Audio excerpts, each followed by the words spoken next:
I feel like it's almost looking like 3 packs. Not on this side. Not on this side is giving 2 packs, but I'm gonna let it cascade. I'm gonna let it cascade. But yeah, I'm not feeling the best, but I feel a break in the pain that I'm feeling, and I wanted to come and share some things that I've been doing to help myself feel better. I actually usually get swimmer's ear every summer, but this year I didn't, which I thought was very strange. But turns out the apartment I was in was very dry, and so my ears were building up wax, a lot of hard wax. And I usually don't have a lot of hard wax in my ear, which is why I typically get summer's ear. And I think in retrospect, I just clean my ears too much, like it's kind of an impulse. And so because of that, I now have swimmer's ear trying to heal myself, which is unfortunate, but I can finally communicate because earlier I was just going like this. Earlier I was like, I'm such a baby when it comes to pain, so I'm gonna be super candid. I'm not the strongest soldier. Like let my ear hurt, let my tooth hurt. Like bitch, no, leave me alone. What up, Noe? I hope you're doing well. But yeah, no, I'm not doing the best. I'm in a lot of pain. Like so much so that once I finish putting up my menu, I am literally taking a week off. Like I'm literally not coming back online until fucking Saturday because I'm fucking dead. Like today, I struggled to eat 2 tamales. Like, who am I? What up, Marie? But yeah, no, I'm still eating on this fucking tamale. Like that, like I still have. Like this is the end of the second tamale, bitch. Like my whole shit, like down to my neck. Like it's finally out of my neck. It feels mostly, but it had spread down to my neck. I had like a little protrusion or some shit. Yeah, no, like when I get swimmer's ear, it's not a fucking game. And so I feel like at this point, whew, I'm healing. But one thing that I did want to shout out is this garlic mullen oil. If you are someone who experiences a lot of deep inner ear pain and like you end up having to go to the hospital, Mediquick, whatever the case may be, I'm telling you right now, you want to get yourself some garlic mullen oil. You can get it online. I want to say last time I bought some, it was under $10. I've had this for years. Like I had this bottle when I was living in Detroit in October of 2023. So it's a long living medical thing. You could make your own. I do not have a recipe for you. I personally feel like the way it smells, you may want to just purchase the bottle personally. But again, if you have a crock pot, I feel like it might be worth it. Again, if you have a crock pot, you have like a rice cooker, I feel like those girlies, like you can definitely get this done. If you don't have those things, again, it's garlic, mullen, olive oil, cooked down into a tincture, and then you're able to put it directly into your ear. I warm the bottle in a pot and like I boil water, put it in a pot, and then I put the dropper in my ear. I fill my ear up and I let it sit until I feel it dripping into my ear. Probably 5 to 10 minutes. The excess I let it dump out. But one thing's for sure, all day today, my ear has just been like pushing out all of the water that got stuck in my ear, pushing out all of the liquid. And it's been gross. I'm gonna be real with you. There's been like a crust line on the side of my fucking head. It's been disgusting. But I'll be real. Like, I'm grateful that I have access to that because, again, it's an indigenous medicine. It's literally garlic, mullen, which is an herb you can find outside, but less so now. And olive oil, which are three things that you can find pretty easily. And as I said, it's cooked down for a while. You're able to put it in your ear. Thank you so much. And again, I have not needed that shit since 2023. But when I need it, it does come through for me. So just for anybody out there who has any inner ear pain regularly or has swimmer's ear or whatever, this stuff is great. I want to say I've also been drinking a lot of mango tea. This is just a random little hack for anybody out there who likes to eat mango. I don't know about you, but when I cut my mango, I cut the both sides off, and then I have the seed, and the seed has a lot of meat around it. But what I'll do is I'll put the seed in the freezer, right? And on days like today when I am like really fucking in pain, I will add that seed with the skin on to a boiling pot. Once you freeze fruit, you bring out all the sugars, like because the water is pushing the sugar out once it becomes more rigid as ice. And so all fruit, even like the tops of strawberries, I will put in my freezer because you can throw a strawberry top, a bunch of strawberry tops in sugar and make strawberry syrup. Just a PS for anybody out there who's broke and wants to make your own soda, you can buy seltzer water and make your own syrups with fruit. All you need is sugar. You can also use honey, but it takes a lot longer to have the fruit and the honey marry each other. So again, I would use sugar personally. Cane sugar works really nicely as well. The top of a lemon, there's lemon zest in there. There's still meat in the lemon. Even if it's the end piece, you can put it in some sugar and turn it into lemon syrup. Any fruit, honestly. Like I try to put my fruit in the freezer almost as soon as I get it. But if the fruit is healthy, it's looking good, put it in the freezer for like 10 minutes. I'm telling you, it makes a world of difference. It comes out way sweeter. And just the texture, I feel like, can be almost like a custard. Yes, absolutely. Thank you. Listen, I feel like when I'm in pain, I literally disappear. I don't want to be perceived. I'm dead. But I feel like I'm able to do anything right now because of like four things. The garlic, mullen, olive oil tincture, the RSO mango tea that I made because the RSO is basically just weed and olive oil cooked down. You do have to decarb the weed and then you have to like put the weed in like some alcohol. But it's a long ass process. It's not impossible, but it is a long ass fucking process. Most people do it outside because it can be really smelly. And if you're already scared to like smoke weed, I would not create no RSO. I just wouldn't do it. Because again, if you're a person that can't be smelling like weed, don't make RSO in your house. Don't make weed butter in your house. Don't make anything weed related in your house unless you have perhaps the tincture, the RSO, the THC live resin. Like if you already have it, you're good. You're not gonna get a smell off of something already concentrated, but you will get a smell if you make your own concentrate. Um, I love to hear that. Keep on smoking, baby. But yeah, let me see. Okay, another reason why I'm like not feeling like shit. Fucking ibuprofen. Honestly, even though I'm on hella weed, I feel like weed cannot stop pain all the time. I am smoking a strain called Slurricane, and that strain is an indica hybrid. It's amazing for pain. A lot of people with C chronic pain, chronic pain. People with chronic pain really shout out this strain a lot, and I'm really grateful that it was in stock this week. Because honestly, Rich, I've been smoking a sativa dominant indica, which if any of y'all know me, I don't fucking like sativas. Like, it's not for me. And I feel like that because, again, like, I have a lot of anxiety already. I don't need my weed to make me shook. I don't need my weed to make me heart racing. I don't need that. I want indica hybrid. If anything, I want a weed strain that's going to make me laugh, going to make me loose, going to make me feel no pain, going to make me appreciate my food. Like that last piece of fucking tamale. Wait till I come get that bitch. I'm just saying, like, I feel so like just so good, but also food is interesting, which for some people in the morning when you wake up, you be like, bitch, what's breakfast? And I hear you. So this is not a strain for the morning, really. It can be, depending on what your day is looking like, but it's a good afternoon, evening strain. Makes you excited for dinner, makes you excited for lunch. I don't know about breakfast, babe. You might get stuck in the couch. I'm crying. My pain isn't like at this point, it's right here. It was down my neck, which is how I know I'm getting better. Like as someone who has chronic swimmer's ear, I know that it starts in my inner ear and then it starts to go out. And so my whole earpiece is crusted a bit, like, oh yuck.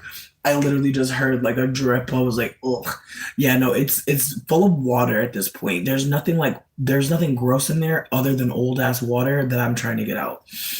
So as I said, the RSO mango tea, mango boost weed. If you ever are down to your last crumbs of weed, you're ever down to your last roaches, get you some mango something. It don't even gotta be a real mango, sweetie. Like it just has to have mango in it. You feel me? So a mango juice, a Jumex, you know what I mean? A mango lassi, you know? Maybe a mango candy. It depends on how they made the candy, sweetie. I don't know. But again, the mango is the one that boosts it. And again, mango has fat in it. THC attaches to fat. So avocado also boosts weed. And so again, when you're eating your guacamole, when you're eating your mango smoothie, those are things that are going to make your high a little bit more potent, which can be dangerous for some people. Like if you're not a weed, if you're not experienced, I personally I wouldn't be consuming mango with it.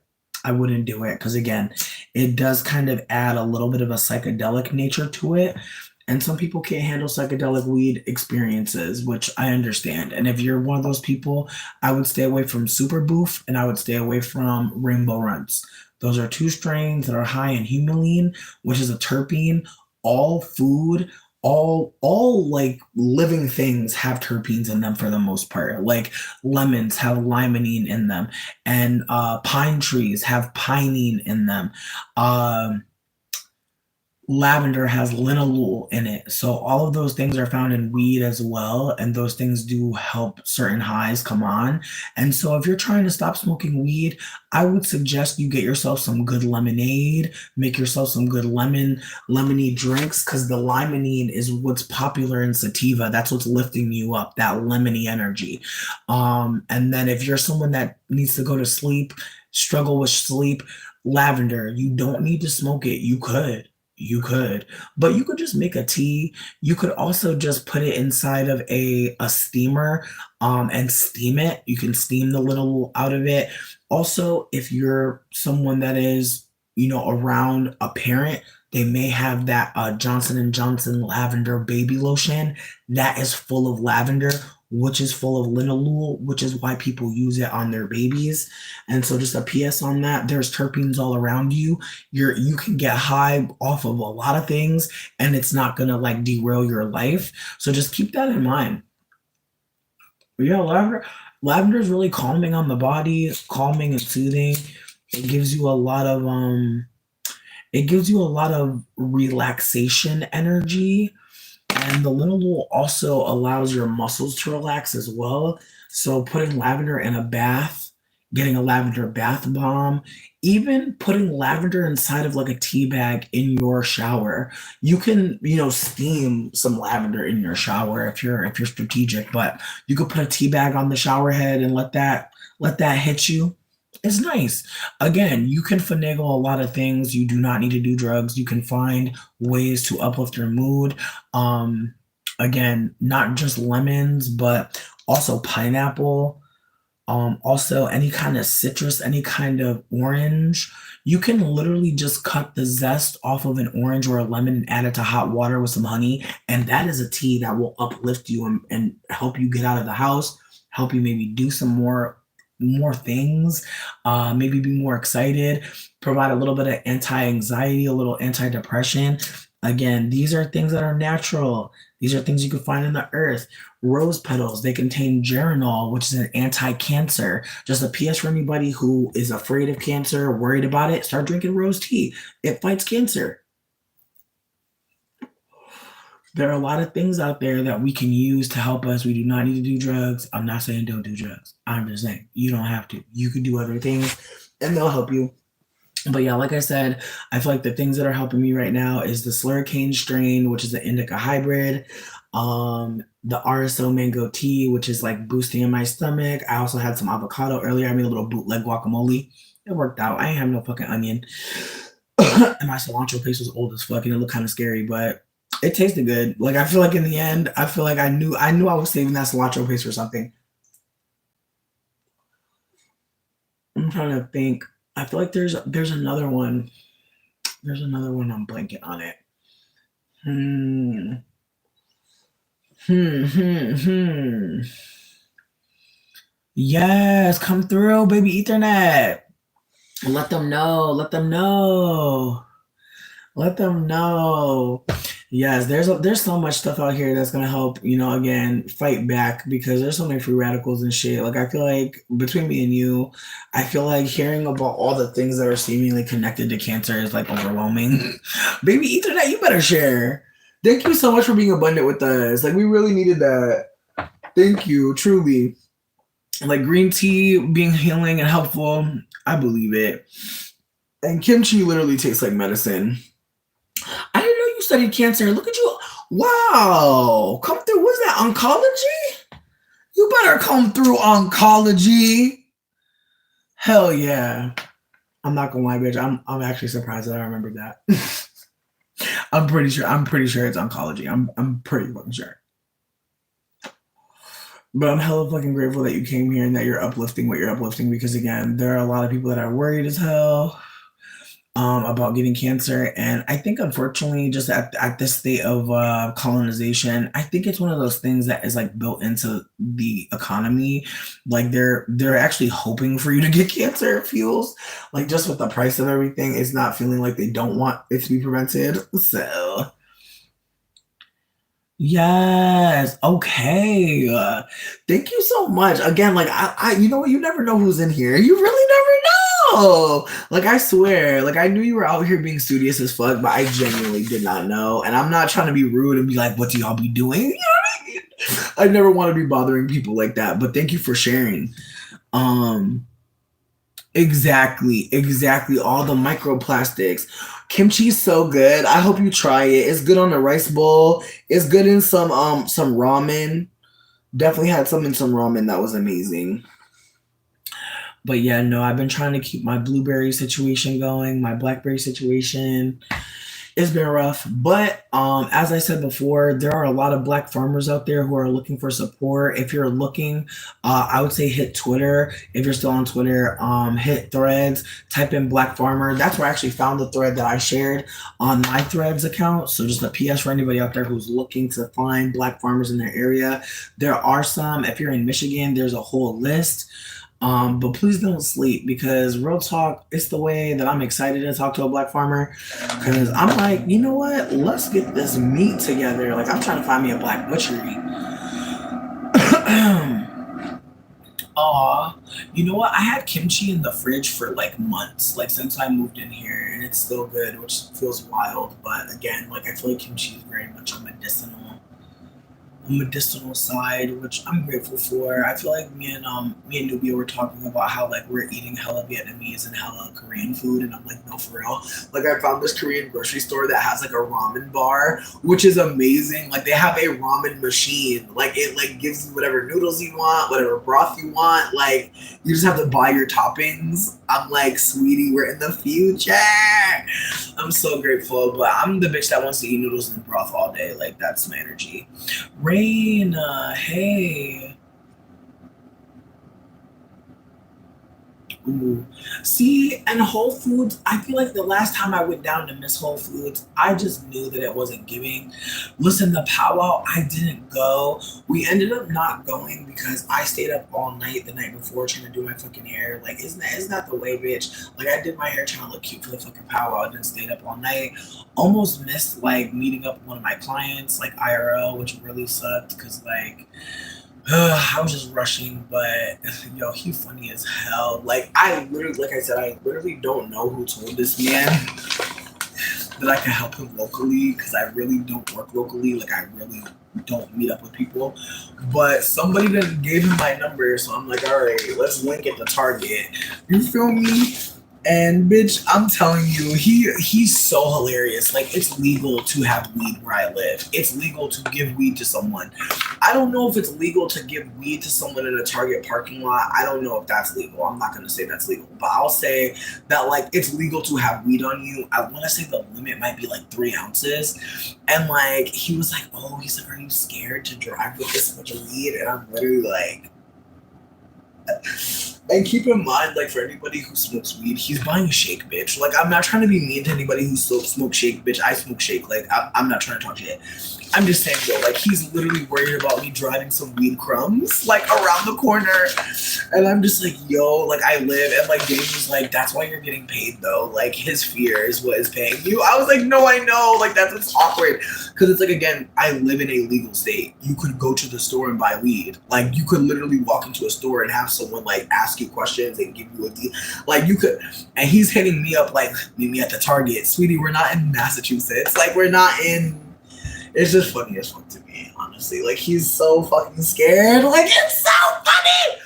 I'm sorry, I'm so shady, but he is just so scary, bitch. And again, he's buying, like, a bag of weed crumbs. Like, he's not, like, if they really tested what he bought from me, I feel like they'd be like, sweetie, you're better off drinking coffee. Like, it's really not, like, again, we live in the same state, so it's like he could get way better for way cheaper, but I don't know, bro. Like, it's just, there's a part of me that feels like, I feel like there are old school white people who are like, I want a sketchy drug deal. They're like, I don't want to go to a dispensary. I want to meet you in a parking lot. I want to be looking around for the police to swarm. Like, it's mad funny to me in retrospect, because it's like, I just pulled up on him and was like, here you go. Like, I threw him some gummies for, like, waiting extra long. And he's like, is this a cool spot? Like, is this cool? And I'm like, girl. Meanwhile, the only witness is a fucking geese. It's geese. It's a bunch of birds in a parking lot looking for fucking French fries from McDonald's. And he mad scary. In the fucking Target parking lot, sweetie. I'm screaming. I love it though, honestly. Like, I love the drama. Like, he actually makes me feel like I'm doing something crazy. Like, I'm like, woo! Woo! Sorry, bitch. I'm so sorry, bitch. Like, somebody told me that, like I've been posting a mutual aid flyer because, like, ever since I went to the hospital, I was like, yeah, I, like, need to, like, ask for support, like, directly. And somebody that I work with was like, sweetie, they're not going to give you any money. They think you're Big Meech. I was like, not Big Meech! I was like, stop! Like, I literally wanted to scream. Like, I was like, bitch, please. Please. Bitch, like, I'm doing the least I can do for a check, bitch. Like, literally, like, I literally hate working. I don't feel bad about saying that. I feel like most of you could probably agree. I feel like what I love about my job is that, like, I get to talk about what I love to do, which is smoke weed, try plants. Like, that's what's fun to me. But the bullshit, no. And it'd be a lot of bullshit sometimes. You really never know. Like, the other day, I went to a farm and they gave me the wrong shit. And they were like, oh, my bad. And then I was like, well, do you have the right shit? They're like, no. So then I got to go talk to my client and be like, hey. And I'm grateful that my clients are cool, but it's like, my God. I'm crying. Not the belly of the beast. Yeah, exactly. No, I definitely am a fool. And that's what I hope is coming across to this man. But also low-key unsolicited ad that no one asked for. I am getting my menu together for this week, and bitch, there's so much stuff on there. I'm just gonna take a little 5 minutes. Like, I'm watching the time. I'm gonna take a little 5-minute ad break. So, bitch, this week we got brownies on the menu. I'm gonna be real with you. The brownies I'm excited about only because the banana nut walnut. Woo! Again, if you've never had a banana nut walnut brownie that can get you high, I don't blame you for being like, what the fuck? But again, it's tasty. I feel like the Mary's patches are back. They're for the girlies that you can't be putting no RSO, no greasy weed oil on you. You're not going to put no weed oil in your belly button. You're not doing any of that. Like, you're a clean girl. You're a beige girl. You wear a lot of white. You're Miss White. I hear you. These are literally Band-Aids that have weed in them, and you never have to smoke a thing. You never have to worry about anybody being like, damn, you know, Shanice smelling like that. Ooh, wait. Like, you don't have to worry about that. You're going to be high and it's going to be very fucking discreet. I would say this. Don't put that shit on your neck. Don't put that shit unless you're home. Don't be out and about with the shit like it's a Nicorette patch. I would not do that. Friend. Truly. I would put it on an extravenous area like a wrist You could do a neck at the house. Don't do a neck out the house, please. Please don't do a neck out the house. Just because I'm worried for you. I'm worried if you put it on your neck out the house. If you put it on your neck, stay in the house. Unless you get the sativa one. And again, if you get the sativa one and you put it on your neck, it's going to be a lot. So just pretend like you have a little bit of sense. Just a little bit. Just a little bit. You don't have to have too much. You can still be a fool. But just cut it in fucking half, sweetie. Like, if you're going to go with the neck, cut it in half, hide it behind a weft. You feel me? Put it on, you know what I mean? Blend the makeup on top of it. Whatever the fuck you got to do. But you really don't want to be out here with a weed patch on your neck. It's not going to look normal. It's going to look very like, what's going on? What's happening? And again, it's going to give Nicorette. It's not going to give weed patch, unfortunately. Again, some of y'all are quitting cigarettes, and I'm happy for you. But if you're not wanting to look like you're quitting cigarettes, this might not be the one to put on the neck. I will say, though, I did put the indica one on my feet. And for anybody out there who has clodhoppers, anybody out there who has yabba dabba doos, anybody out there who feet be suffering from dryness, if your feet sound like the beginning of computer love, yeah, these indica patches probably gonna help your feet. But enough about the patches. I feel like, again, if you're a smoker or a gummy person or a cart person, you're not gonna give one fuck about the patches. I feel like the patches are for people who don't really smoke, but still want to consume THC, but not have it be messing up their life, you know? Hooves indeed. Let me see. I want to say there's also lollipops back on the menu. I don't know if people give a fuck about a lollipop that's 20 milligrams, but actually, I think I'm lying. I think they're 50 milligrams a piece. Carmen, I know you heard it. I know you heard it in your head. So again, if your feet sound like computer love, like, just know, like, these will help you because you have been going through a lot. It's clear.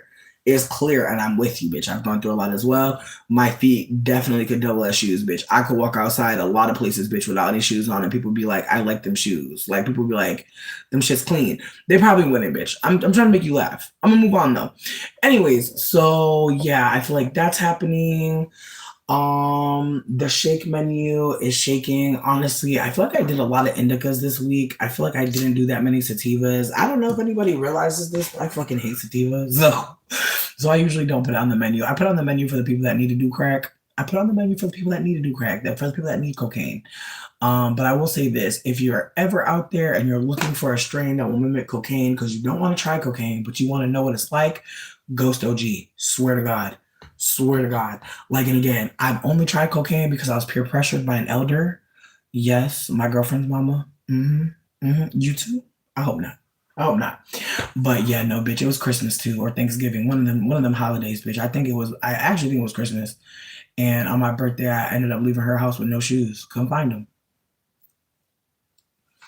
Again, for anybody out there who needs a sativa that's very strong, I will tell you one. Ghost OG. I feel like Hella Jelly, that's a nice one. Super Booth, that's a nice one. I'm not big into sativas. I feel like if I'm gonna tell you about it now a sativa to me, Georgia Peach. That's an indica that hits like a sativa. You're gonna be feeling nice. Like, you're gonna like, I want to feel good. I don't want to be jittery and shit. Tiffy, thank you for coming through. We appreciate. See, people that say indica makes them feel heavy, again, you want to try a pineapple upside down cake. That is an indica hybrid that hits like a sativa. It has that sativa boost, but don't have you feeling shaky in your body. Like, I can't be in the house scary and shit. Like, that's not where I want to ever be. And I feel like a lot of sativas are very paranoid. They have a lot of paranoia in them because a lot of them do induce anxiety. And so one thing I want to be clear about is limonene, pinene, humulene. Those three, terpenoline too, like, those three can actually be very intense. So when you're getting plant medicine, you just want to do as much research as possible and just make sure that whatever it says, whatever it's offering, that, you know, you're ready for that. Because some strains will tell you straight up, like, if you're not an experienced user, I wouldn't use it. And I hope people pay attention to that, because people aren't just trying to play with you. Like, I'm a fat person, and so I feel like I can handle a lot of different strains and I'll be okay. But I feel like if you're a thinner person, I feel like that's when it's time to pay attention, because again, if you have a smaller system, which some of y'all do, there is this energy of like, I ate dinner, I smoke blunts all day. Just pay attention to what other people are saying. I feel like Leafly is a good place to look, but all but as well. Like anywhere online that has like weed information where people are telling you their experience, chef's fucking kiss. Because there's gonna be strains that people are telling you it's sativa. When you smoke it, it's not. Like there's a strain that they said was indica. When I smoked it, I was like, sweetie, I feel awake as fuck. Like I feel alive as hell. And the strain was called Designer Rents. Yes, it's on the menu this week. It's very, very, very strong.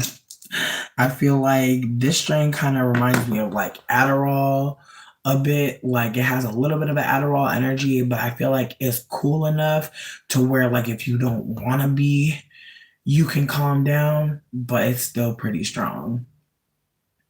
Absolutely. See, and that's the thing too. Thank you, Tiffy. I appreciate you. I feel like the gummies on the menu this week. There's this indica one called cotton candy. They taste like the blue frosting on ice cream cakes, and that is so dangerous for me. That is my favorite flavor. Like if they made an ice cream that was just the blue stuff, that's all I would ever buy. I wouldn't waste my time. There's something about that blue frosting on an ice cream cake. Someone out there knows what I'm talking about. Those gummies taste almost like that, and if you put them in the freezer, holy shit, another next level.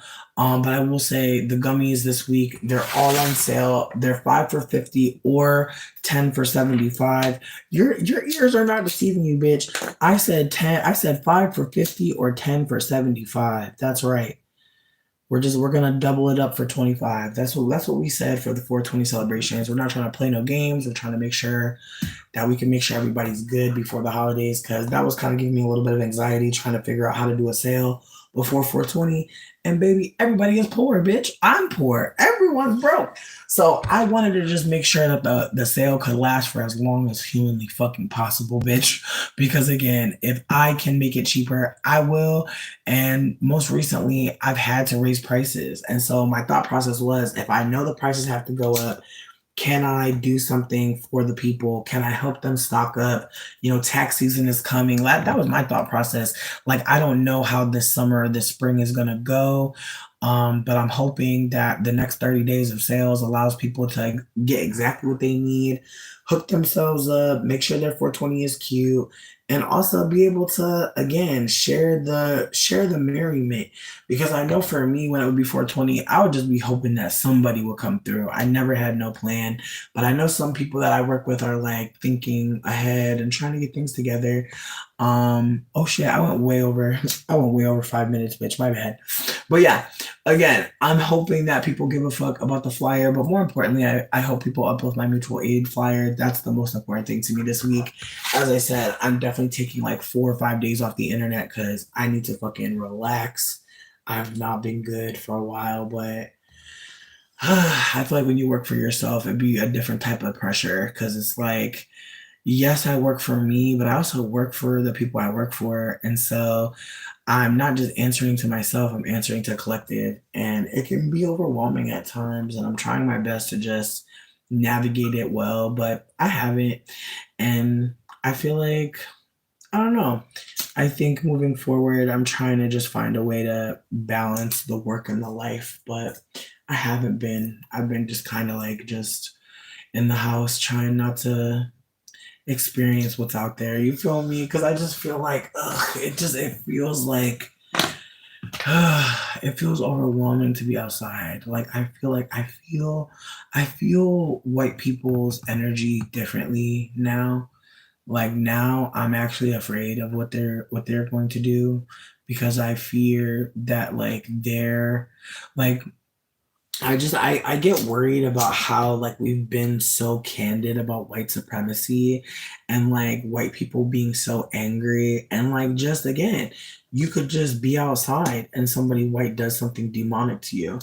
And so I'm gonna keep it a buck. Like there have been moments where like a white person, it feels like, does this thing where they'll like look like dead into space so they don't have to look at you, or they'll like stand waiting to like not have to engage you. Like it's the way that like, people will smile or say excuse me, and it's the way that like I've just noticed like a shift, like white people just operating like I don't fucking see you. And if I do have to operate like I see you, like I'm going to do it in the most robotic and stiffest way ever. And so I've just felt really uncomfortable. On top of that, my partner looks like mad hella racist. Like, I know Latino's not a race, but I feel like he can pass for a lot of different things. And so there are moments where I do get worried about like people thinking that like we're undocumented. Like, I'm not even gonna fucking play with you. And like we also go to a lot of Mexican spots because that's where they got the good food at. So there are definitely moments where like we're noticing like there's spaces that we go to where usually it's a lot of Latino people and it's not no more. And again, it's just the way that white people are out for blood. Like they're eating at restaurants and leaving messages on receipts. They're in TikTok comments. Like I don't know if y'all seen that TikTok post about the woman who popped up in a comment talking about she got her robes ready and her whips ready and people found her. Like it's so wild how people operate on the internet because there are so many black folks who are like extremely savvy when it comes to like digital racism and are absolutely finding people. And like again, it's wild. Like it feels like Age of Aquarius is like beautiful but also terrifying because again, in one way, I'm grateful that we can find any racist. Any racist can get found. Find your ass. But on the other hand, anybody can be found. Like I feel like that's the bigger thing that scares me is like, just as much as you can find a white person who's being racist, they could find your ass. And like I don't know. And then Anonymous over here threatening, talking about they're behind all the fires at Tesla. And I'm like, go to bed. Call Luigi. It's the white people like leaving like CEOs full names in the comments. Like if anybody wants to do anything, the CEO of this major corporation is this person. And I'm just like, I love it here, but I'm also shook here because again, it's like as much as I know that we have the numbers as people of color, I also know that there's a lot of fucking white people who have been shooting since 2020, bitch. So many white people got guns in 2020, Jesus Christ. They're just the ways that like I've been a victim of gun violence before. Thankfully I've never been shot. But I've had guns drawn on me. I've had a gun on my fucking head. So it's the way that like I'm grateful to still be here to tell the tale. But it's the way that if you don't have weaponry right now, it feels kind of foolish.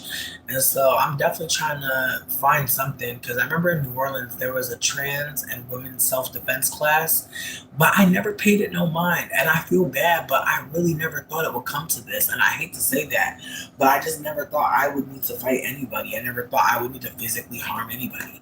And now I'm sitting here like, bitch, I could have at least learned a dagger trick. I could have at least learned how to go sa sa sa sa sa sa. You know what I mean? At least one. Like at this point, I feel like I'm actively looking for someone under 5'5" so that I could just like keep them on my back. And then if shit goes left, I'm going like this, and I'm gonna have them launch off me because I feel like that's the only, like the hippo and the bird. You know what I mean? Like I feel like I need someone who just is a little bit smaller than me that I could just, if I could just do a spin move and just swing you around and you just kick. You know what I mean? I just feel like I need more than me at this point. And I'm tired of being out here without my sidekick. I just feel like it's very clear that I need help. So I feel like I'm gonna just see what's up because I'm sure there's somebody that's under like fucking 5'5" that's looking for me, looking for a bitch to climb and jump off of, and I'm really that bitch. Like I honestly am agile as fuck. Like people be shook at how much I can move as a fat bitch, and it be having me dead. Cause I'm like, yo, it's the way people think fat people can't move. It's the way people think fat people all gotta waddle, all can't fucking stretch their body, do any kind of movement. Like it's wild. Like sometimes the way people are like, oh, I thought that you were a rock. Like, oh, I thought that your body was made out of fucking rocks. Like, how? Like I just saw this fat Asian figure skater and people were like, I don't know how your body is balancing. I'm surprised. And it's like, fuck you. Like let the bitch live. Like say something kind. Like motherfuckers be seeing fat bitches do stuff that they can't do.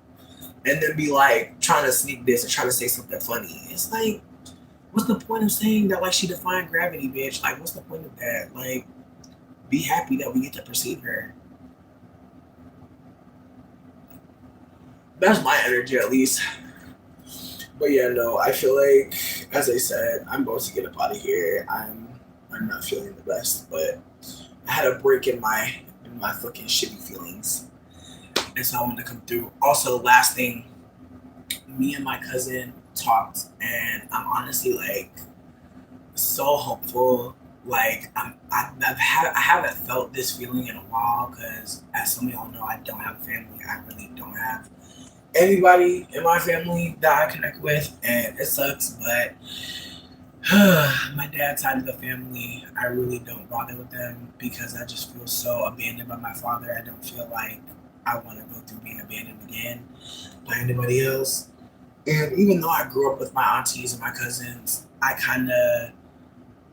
don't know. Like as I said, like me and my brothers were taken at 13 when I was 13 years old, and so I kind of went from like having a family, having like two different grandparents, different sets of aunties, uncles, to kind of just like being in the system and like not having anybody. Like, and it was weird, but at the same time, I feel like that explains why I am the way I am. Like, I really did it in those formative years when you're trying to figure out who you are.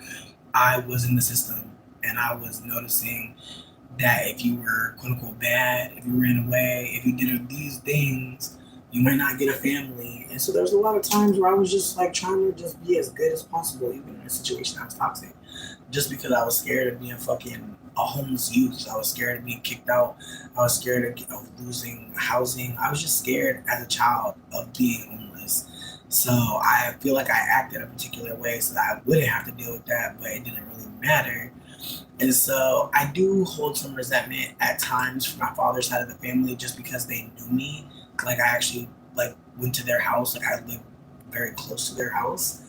And so it was weird to me that like they never tried to like rescue me and my brother. But at the same time, I have to be grateful because I feel like I would have been a different person. Not in a bad way or a good way, in a way that like I just am not interested in thinking about too deeply. Because again, I accept that they weren't in the position to care for me at the time, or they just whatever the case may be. But I reached out to my cousin just because I remembered us talking on Facebook a little bit, but not too much. And I just wanted to talk to her, and it was really wild to like perceive her. Like she's 10 years younger than me, and she's a teacher, and she's so loving and so abundant. And it was just like, damn, like it's wild to consider. I don't know. I just feel like time is such a wild thing. Like I remember her being a child when I was a child. So of course she's an adult when I'm an adult, but it's just the way that I still see her as her child self and the way that she's talking to me. And I'm just so proud of her. Like I'm just so fucking grateful that like that's my family member. Like I feel like I've not felt this like joy in any of my family members, which is like really tragic feeling. But just talking to her felt so good, and just being held by her just felt so good. And it really felt like on some like Dr. Umar daughter shit. Like it really felt like the femmes in the family were talking because the men weren't and weren't willing to.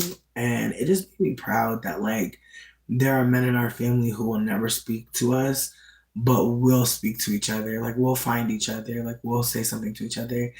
And I just was so grateful for her because I feel like, I don't know, like it's just wild like having a family because you realize like everybody is experiencing something different. Everyone sees everything different. Like I remember telling her about my father and my experiences, and her saying straight up, "I was scared of your dad."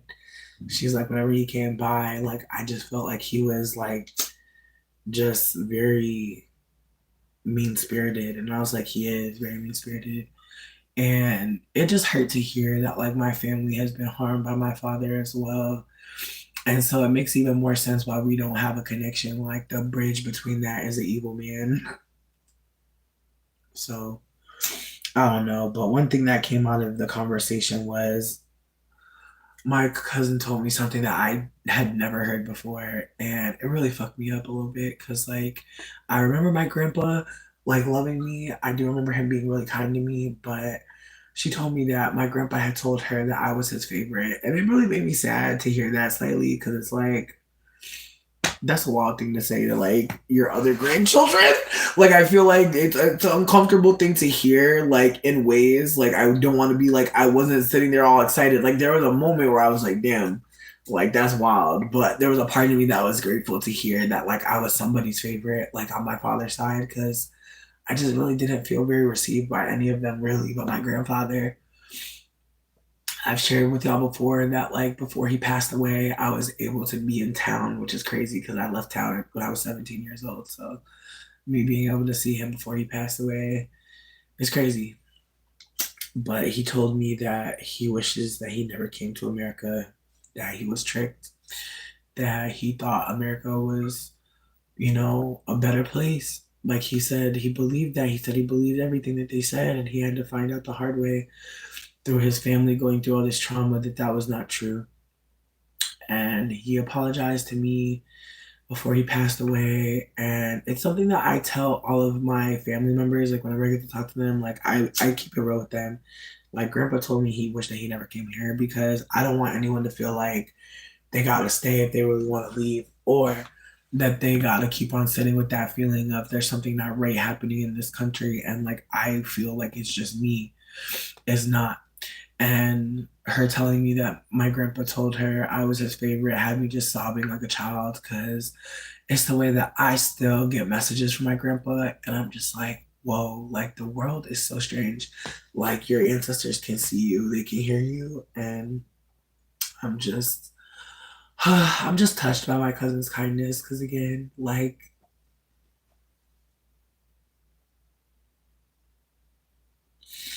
she has no reason to be kind to me. Like it's really sad to say, but a lot of my family members are just like very like standoffish, and it sucks because there's a part of me that feels like I don't feel like they're standoffish because like they want to be. I think it's just easier to like not be crying and fucking talking about how people are harming you.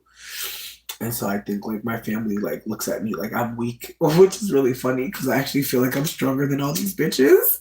Like I actually feel like I'm one of the strongest people in my family lineage, and I see myself so clearly. And so when they treat me poorly, I literally am so confused. I'm just like, bitch, you're lucky that I even want to fucking talk to you. Like you're lucky that I have forgiveness. You feel me? You're lucky I have grace, bitch. Like that's how I really be feeling. Like you're lucky that I fucking didn't absorb all the hatred and fucking be a hateful ass bitch myself. Like honestly, like there's just moments where I'm just like, you're so lucky that I get to be in your family. But at the same time, it took time to get to that point because, like I said, not having a father, not even having a father that I wanted to fucking have, like any kind of parts of, because he just a shitty dude. And just knowing that I have a little sister out there that I won't have a relationship with because he done did all that he did. And so I'm grateful that my cousin was open to talking and that she passed my auntie's number to me. And I'm kind of shook to talk to my aunt, to be honest with you, because I know she was not happy with me when I was younger.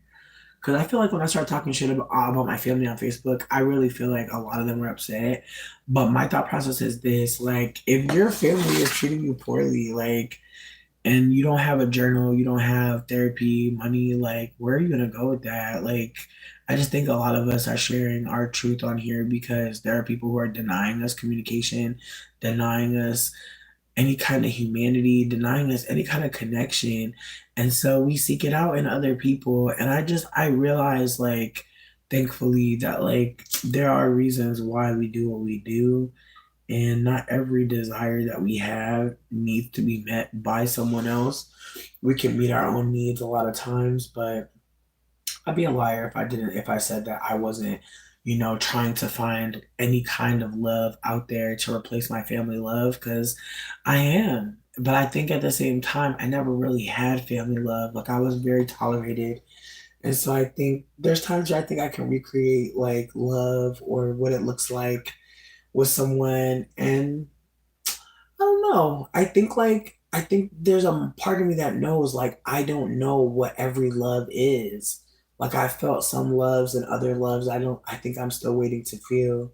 I feel like I'm probably not making a lot of fucking sense, but I'm just trying to acknowledge that, familial love being replaced by romantic love can be a mind fuck. It can really put you in a lot of wild positions and a lot of strange places. And again, not having access to family can have you seeking out connection by any means necessary. So just be kind to yourself, talk to your friends, talk to people who love you, talk to people who make you feel easy to love. Like that was a big thing for me today. Like I'm in so much pain and my cousin was being so loving to me and she don't even know what I'm going through. Like I didn't even tell her, but her energy and her standard for care is just so fucking high. It just makes me so proud, as I said, to like know that like that's my family. Like that makes me really happy.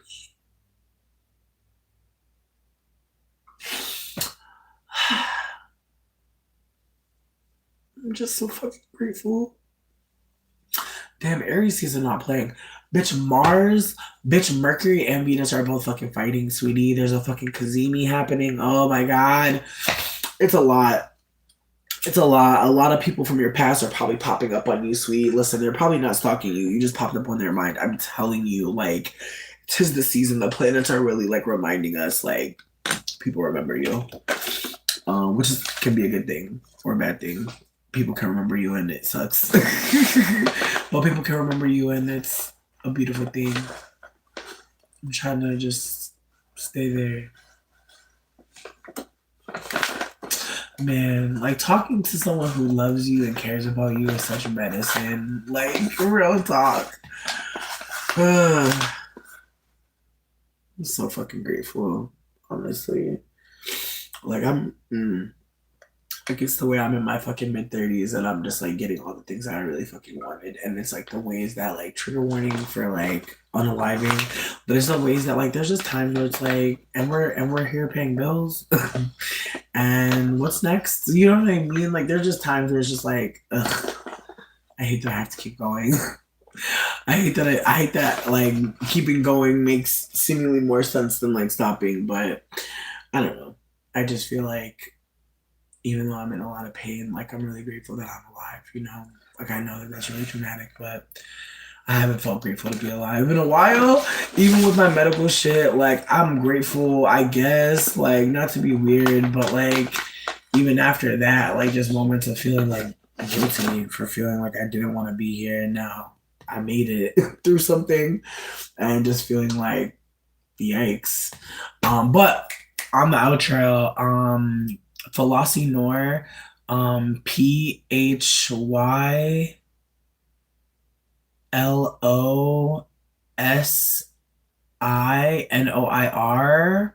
I'm following them and I just shared a post up from them on my community. So if I spelled it wrong, we got to back up, bitch. We got to back up. Thank fuck. But no, I'm bringing them up because they made a video that's really relevant to the topic at hand, where they basically were talking about, madness and feeling unwell mentally and like wanting to or not being sure if it's time to unalive or make some coffee. And so I'm really grateful that they're like, I don't know, I just feel like they're always on fucking time, honestly. Like I feel like all their content makes me so happy.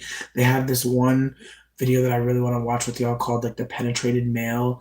And again, I think that like when black queer people create content, there's just so much there. I'm so grateful.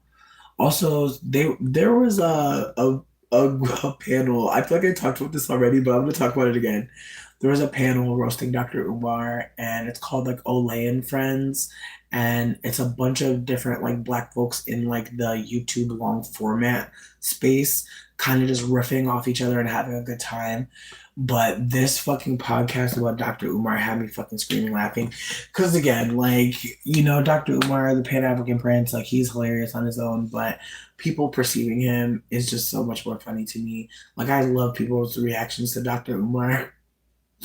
Again, I will say there were some things said in the podcast that really like had me like, damn, like there was a moment where this man on there was saying that he considers Dr. Umar stuff like to be very like ghetto and very like lowbrow, which I think is awkward because it's like, sure, But like, I don't know. Like, I feel like there's a fine line between something being ghetto and something like being, quote unquote beneath you. Like, I don't know. There's just something about someone saying like reporting on Dr. Umar is beneath them that kills me.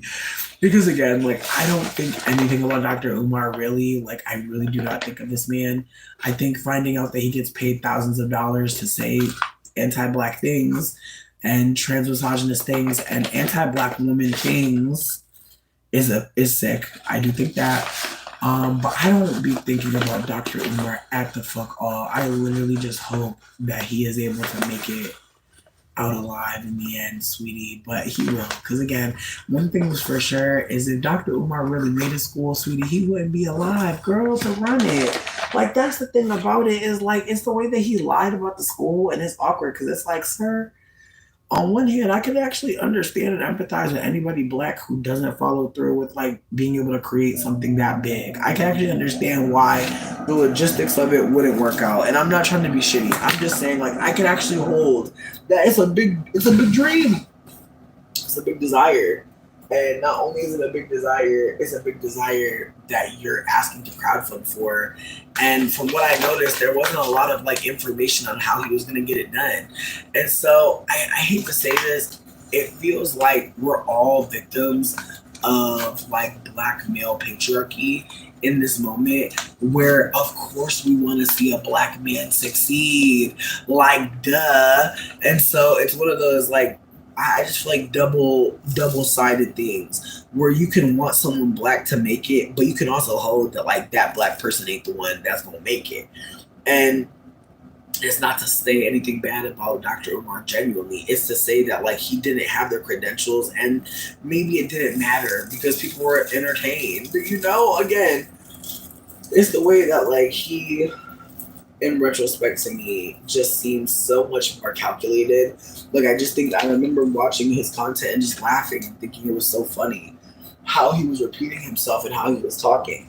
But at this point, I feel like it's very much like a system of harm and it's very much an attack. And again, the ways that Dr. Umar is so funny. It's so funny to laugh at this man. And what's funny about this man making thousands of dollars off bullshittery? Like that's wild as hell. But again, it's the ways that like he is a black cis man who is saying the right thing most of the time, and so it can feel awkward to criticize him, and it can also be dangerous because again, there are people that are invested in him, and it's awkward that when people are beloved, people can feel like they can hurt you for them. Like people that'll never meet that person will feel like beholden. And I don't want to talk too much shit because I know people are bullied probably on my behalf. I don't want to do too much. Like I'm sure people have loved me so much that they were like ready to fight for me. And again, it's the way that like why do we think liking or loving someone is worth like tearing someone else down or fighting someone else or even like waging war on our behalf? Like why is that the case? And again, it's obvious. It's based on privilege. It's based on who we think is worth saving, who's worth keeping around, who's worth loving, who's worth uplifting. And again, being liked or being well received or even being privileged, we'll just say that, can make people really think, they're worth not hurting.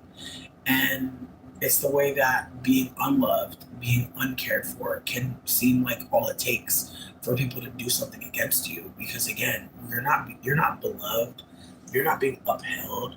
So who cares what happens to you? Again, it's the way that I love to see Dr. Umar in theory. A black man being super candid about anti-blackness. Love to see it, but it's the way that he went about it kind of made people believe in something that unfortunately wasn't real.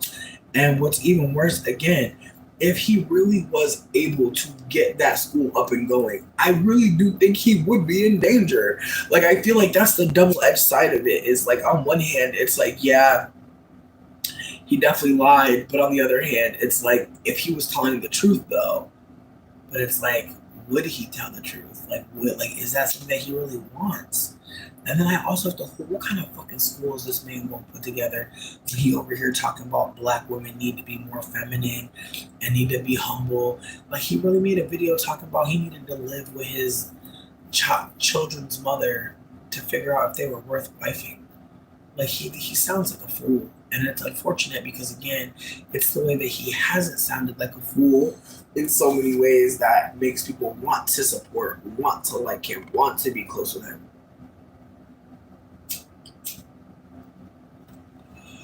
But also, there's a lot of desire to not be embarrassing black men, not be making them, out to be bad, shady. Like, I can hold that as well. That, like, there's probably people that got some stories on Dr. Umar, but again, is it worth getting dragged? Is it worth that?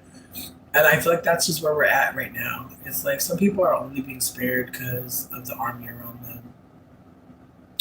That's it. The only reason why motherfuckers ain't saying shit is because you might get beat up. So, with that being said, though, and I'm hoping this isn't giving bullying or attacking, but I do want to be candid that there is a channel that is bullying Miles World, and I'm uplifting this because this channel is really disgusting. It's called Exoticals United. They're a channel that spends a lot of time trying to make it seem like colorism is happening to us light-skinned people. And she made a post, Myowa's World made a post about this person making videos about her and her being attacked for the videos. And I just wanted to uplift to anybody white or light skin here. Like, it is helpful when we throw ourselves, under the bus and say we are colorist, we are, part of the privilege of pigmentocracy. We can be upholding the harm.